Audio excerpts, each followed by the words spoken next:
Ah! How you doing there? You doing all right? You doing good? Fine. Sure? I'm going to go murder some bikers. Is Yeah. everybody ready? Yeah, look Right. at this shit. Everybody but that dude. Whatever. It's good. So it's the D-pad. I'm John. I'm Rick. We're doing just a tiny bit of grinding before I go to my death march with the Elite Four. Because John is in no way going to grind enough to get his team really ready, so it's going to be a short death Elite march. Four. Hey, I've just got to get through Lorelei. And then Bruno, Agatha, Lance, and Gary. And then I'll be fine. See, the problem is, if you take any real hits against Lorelei, it's obviously going to make the rest harder, but you need basically that whole team in order to take down Gary. Al Schmertz. Al Schmertz. No, I know. Al Schmertz is going to be some serious business. I need to be careful. You lost all your shit last time. I lost half my team. It's pretty crazy, actually. So yesterday we were talking about like Marvel and Avengers stuff. Apparently, Hugh Jackman has confirmed that that the third Wolverine movie is going to be his last time playing Wolverine. No! They need to bring him into that universe. I fucking love Hugh Jackman's Wolverine, and everyone does. He does a great job. Well, the problem is when they're combining these universes, they're rebooting the characters. Like Spider-Man is not going to be Andrew Garfield. Yeah, which sucks because I think he was probably the best Spider-Man that we could have asked for. He was fine. I don't know. He was a good Spider-Man. I don't know if he was a good Peter Parker. We've had this debate before, I think. Yeah. But he was still at least Hugh Jackman is Wolverine. Yeah. Though. You know what I mean? He really is. I hope that they can figure out a way to do that. And I would much rather have in this universe. I'm really bummed that they kind of ruined that. Well, here's the thing. You know what? No, we can't talk about that. I'm going to bleep that out. Unless we throw spoiler tags back up again and do another episode of that. Just bleep it out. That's fine.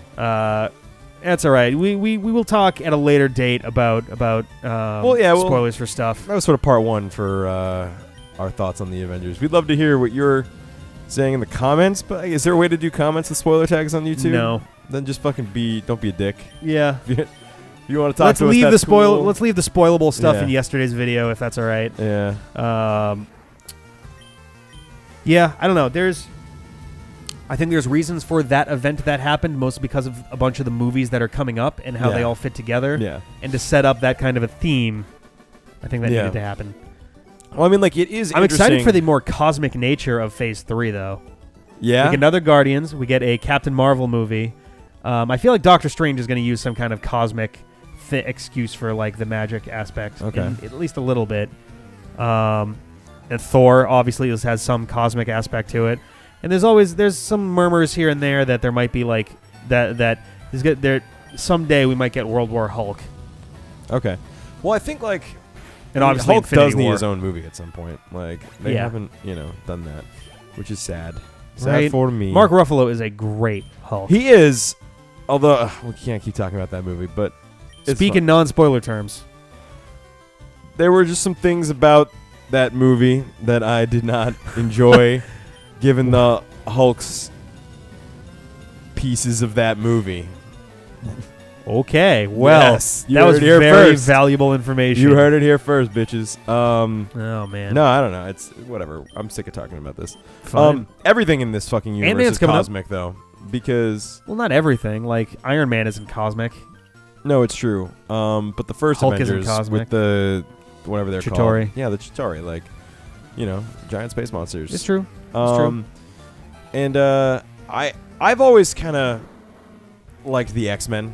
Oh yeah. And they're so much better now, I think, than they have ever been on film. Yeah, I agree. And a lot of people you go back and the first X-Men movie is pretty good. Yeah. And the second and third one are not as good. Second is rough. The third one is bad. The third one is they bad. just went, it's the old, we got to bring everyone. It's don't do that. Please don't do that. It wasn't so great. No. But First Class and Days of Future Past Those were both incredible. Excellent. Oh, amazing. And I kind of want more of that. I kind of don't enjoy the Avengers as much as I enjoyed Days of Future Past. Oh. And I know that's maybe an unpopular opinion. I think, honestly, X-Men is an ensemble franchise. The Avengers isn't, in a weird way. Because they all have their own threads, so it's less of an ensemble piece and more of just a hub where it's all of these storylines are crossing for now, and then they're going to go and do different stuff.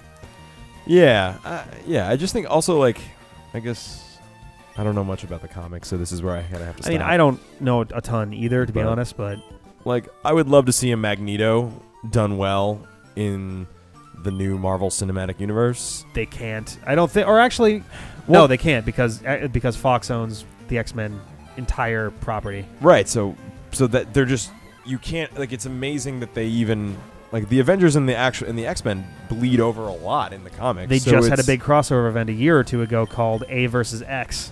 There you go. You know what I mean? Like, so it just feels like a little hollow that for contract reasons they're not going to be able to honestly, I would be willing to believe that's the last major thing that had. Like, here's the thing: we don't know if the MCU is going to continue after Infinity War. All the language so far seems to suggest that that's going to be the big finale, the giant showstopper in 4 years. Okay. There could be like little threads that continue, so one-offs can happen, but like, I don't think the level of organization that it takes to put 20-ish movies together and have it all make sense is ever going to happen again. It's such a unique situation, and DC is trying their damnedest, but they're doing it like Poor all DC. backwards.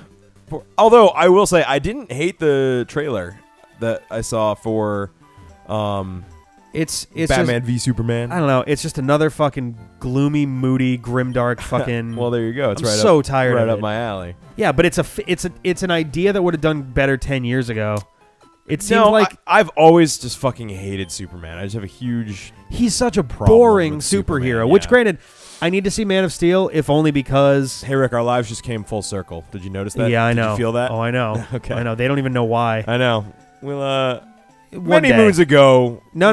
You know, the origin Someday. story for Rick and I involves talking Sitting about on a couch Superman talking about while Superman. sitting on the couch. Yeah. Batman and Spider-Man. Batman, Spider-Man. Yeah, Batman. But yeah, no, like Superman is just a dull character. He's too strong. So the only things he can fight are either otherworldly or like crazy power. Like, but I like the interpretation they're showing in the trailer where humanity is kind of turning on him because he's too powerful. I think that's kind of an interesting way to take that character because he is too much, you know? And that's probably close to what would happen, you know, similar like a Mutant Registration Act kind of thing. Yeah, I mean... So like who can govern the ungovernable, right? And so humanity's not going to trust that forever, and there you go. So that is I think that does seem to be the jumping off point for that movie, and it seems kind of interesting. And I actually think that Ben Affleck looked like a good aging Bruce Wayne. I haven't seen him. Fine. I haven't heard Bruce him. Wayne. Although the Batman voice actually makes sense now. Robot voice. I think that makes sense. If it's if going the to suit be is altered, modulating it, if it's going to be altered, which it always has been, don't alter it like this. Actually have a fucking computer alter it. Yeah, like a pitch shifting. Yeah. And they do it anyway in post, but yeah, it sounds terrible every time they do it. It that does is my sound number good. one gripe about the modern Batman movies, that and the third one. I just I'm so tired of dark, gray, stone grit movies that are... It just feels joyless. And maybe that's the point, that's kind but of the point of that. I mean, if you want happy, bright, dumb shit, go for Guardians of the Galaxy, you know? Not that I have a problem with that. That's not what I meant. No, I know. But there was actually a great theme that I saw as 10 Easter eggs from Age of Ultron. This is not a spoiler, I promise, but all of the Phase 2 movies, because they were the second set of films, Joss Whedon, I guess, in homage to the second Star Wars movie, Empire Strikes Back, has someone lose at least part of their arm in every movie. Really? That's yeah. funny. Killian loses part of his arm at the end of Iron Man 3. In Thor 2, Loki pretends to cut off Thor's arm, makes an illusion of that. In Captain America 2, Winter Soldier has a mechanical arm, so he's lost his real arm. Yep. Guardians of the Galaxy. Oh, God, what was it in Guardians of the Galaxy? Someone did lose their arms in that one. Groot? Groot gets his arms knocked off right near in the beginning. Yeah. And then someone does get their arm lopped off in this one. So I assume that in Ant-Man it's going to be the same. It's easy to forget that Ant-Man is still technically a Phase 2 movie. I don't know how I feel about Ant-Man. I want to like it because I like Paul Rudd and I like the idea of Paul Rudd being a superhero. Paul Rudd is one of my favorite actors. I want to watch Paul Rudd be a superhero. Yes. But I'm not buying the whole Ant-Man thing. I'm not. Honestly, well, here's the thing. Guardians of the Galaxy was a very jokey set of trailers, and it wound up being one of my favorite Marvel movies so far. I'm willing to give Ant-Man I'm willing to. But the thing is, Ant-Man's not a joke. He's a real Avenger in the comics. Oh, I know. So he's got to do something fucking intense in this movie, beyond just fighting another guy in a shrinking suit. Right. Like, that just seems like a total, like, really? I'm curious if they're going to bring Giant Man into it at some point. Like, if they're going to bring that half of the character. Yeah, hopefully. I mean, at least make it more... I don't know. We'll see. It's too early to judge. We're going fully on trailers I'm also curious because it's... I assume that the movie takes place in shitting on things, the new Fantastic Four does not look good. Oh, it looks so bad. It looks as moody and shitty as I feel like BVS looks. Fantastic Four is like, take that times 40. Right. And it's a bunch of teenagers. Yeah, and boy, the world sucks when you have superpowers. Yeah, it's like, no. It's like, it's full of wonder. It's like, no, it's full of like emo introspective bullshit. Which has never been what the Fantastic Four is about. Yeah. And I get that you want to go for different interpretations. Because they're so cartoony and stupid. I've always hated the Fantastic Four. They're a really hard, they're too fantastic is the thing. And not fantastic like, wow, that's really fantastic, but like fantasy. They're so far out there that they're really hard to get behind. Yeah. Well, it's one of my problems with Ant-Man, kind of, is that like I just don't kind of really buy that as like a viable superhero power with honestly, machine power. The communication with ants is the only part that really has me going, The shrinking, I'm totally fine with. So I can live with that. He shrinks, but gets more powerful because he shrinks. Right?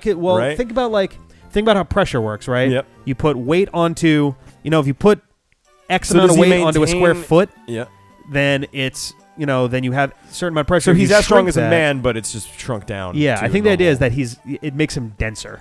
Sure. But then it also shows him running on guns and stuff, so maybe not. I don't know. I mean, there's got to be something going on there, but. Yeah. It's just odd. I don't know. I'm not trying to be... I guess, like, Batman the Dark Knight was awesome. Right? Yeah. It was just awesome. There was... Still, like, I don't... That and Captain America 2, Winter Soldier, like, it is hard for me to decide which is better. They both have, like... Wow, I really need to sit down and watch that. I've watched a review of that, but I did not watch the whole thing. You haven't seen Winter Soldier? No, I didn't. It is... easily right now the best movie that Marvel's made. You really think so? Absolutely. Oh wow, I didn't realize that. By like a mile. So better. Guardians than of the Galaxy was also very. So Captain America was the Winter Soldier is probably the best movie, like objectively best movie they've made, and Guardians of the Galaxy is probably the most entertaining movie they've made. So like 2014 was a fucking great year for Marvel. Mm-hmm. And the Avengers too, right? And Avengers 2, which is, I mean, it's not 2014 anymore. Was 2014 the Avengers, or was that 2013? 2012. Yeah. Oh my God, our lives are going quickly. Yeah. Iron Man came out in 2008. Oh, 7 years. This thing has been going for 7 years, and it doesn't seem to be losing any steam. The Avengers Age of Ultron actually very nearly broke the Avengers record on the opening weekend. Opening night, it did. It did better on opening night. It did better on the opening Saturday, but the Sunday was a little weaker. So the Avengers is the highest grossing opening weekend of all time for a film. The Avengers 2 is only $10 million behind that, and Iron Man 3 is only $15 million behind that. So Robert Downey Jr. is the lead actor for 3 movies that for the top 3 highest grossing opening weekend movies ever. That's wild. That's fucking crazy. Good for you, RDJ. Right? It's trucking toward that $1 billion too. It's up around like 700 million right now, and it hasn't even been out for a week yet. As we record this, it's a Thursday night, so it will have been out. Oh, it's 15. It will have been out for 1 week and 32 minutes now. Is Fire Spin? I don't know if I like this that much. It's like a trapping thing. Yeah, it's a trapping thing. But they can still attack. They're just stuck out there. Yeah, exactly. Right? They'll take damage too. So. Yeah, but not a lot. Yeah. I think between Flamethrower and Will-O-Wisp, you're probably. Here's the thing: you can burn and trap on a Fire Spin. Because it happened to Horton earlier. True. It doesn't seem like it did that much, though. It really didn't. I think I'm skipping it. All right. Yes. Commenters are like, God damn it, John. Yeah. Your only hope. It's over. 9,000? Oh, yeah. Sometime very soon, the new Dragon Ball Z movie is going to be hitting American stuff. Cool. I've never been a fan. I've never really watched Dragon Ball Z. I'm just aware of it because I was alive in the 90s. Oh, were you? I was. And I liked some anime, but not that one. Okay. So I don't know. I'm sure I'm going to get 51, tons of shit. 49. I didn't dislike it. I just never got into it. Yeah, that's fair. One of these days, I want to give it a shot and really like sit down and try to watch it and see. Dragon Ball Xenoverse is getting a lot of like really big thumbs up for being one of the most interactive Dragon Ball games yet. You can create your characters and like create their moves and all sorts of shit, which is kind of neat. Yeah. But yeah, was it Resurrection F? Or no, Revival F? Basically Frieza's back. Even though he's been dead since 2001. Do not know anything about it, but that's cool. Welcome back, Frieza. That's about all I know. Wait, what else Terminator trailer? Oh, man, Genesis. I am so fucking excited for that movie. You're excited, yeah? I am. I think it's cool that they're trying to use Arnold and then old Arnold, but old, like, 80s Arnold. Yep. But I don't know. I didn't feel like Daenerys was totally selling it for me. Yeah. She's close. She's like, she's so close to getting it, but like something doesn't seem quite right with it. I can't put my finger on it. I don't know. I didn't realize I was so critical. I gotta stop hanging out with you. I just realized like I've just like shit on a bunch of trailers. No, recently. It's fine. The Southpaw trailer actually has me really interested, and I'm not really into boxing movies. I'm not into boxing or Jake Gyllenhaal, but that looks really good. It looks fucking good. Like partly because it's like an emotional drama, and the boxing is just the backdrop. But like, there's this one shot where he gets real close to the camera in like a fisheye lens, and he looks like a hamburger. Yeah, like his face is destroyed. And it's like, wow, okay. Just for that alone, the fact that they're going that hardcore with the like, you know, the makeup and stuff is like, I would be willing to see this play definitely. out. You know what looks really good? Black Mass with Johnny Depp as Whitey Bulger. Oh, was there a trailer for that when you saw it? I did not get a trailer for that. No. That's something else that I'm looking forward to. Whitey Bulger has a storied is about as Boston as you can get when it comes to like, what's the weirdest story you can think of? Oh, I know. How about an FBI guy who turned fucking against it and just fucking ran crime for a while? You got to watch that trailer. Like the trailer, like gives you chills. It's really good. Johnny Depp could use a win right now. Johnny Depp he's been in a bad way lately. And this is it. I mean, this is the first time I've been like, oh fuck yeah, this guy can act, and he's not just some dumb asshole right now. Well, we're gonna continue this conversation of movies and junk and such in the next one. We'll see you.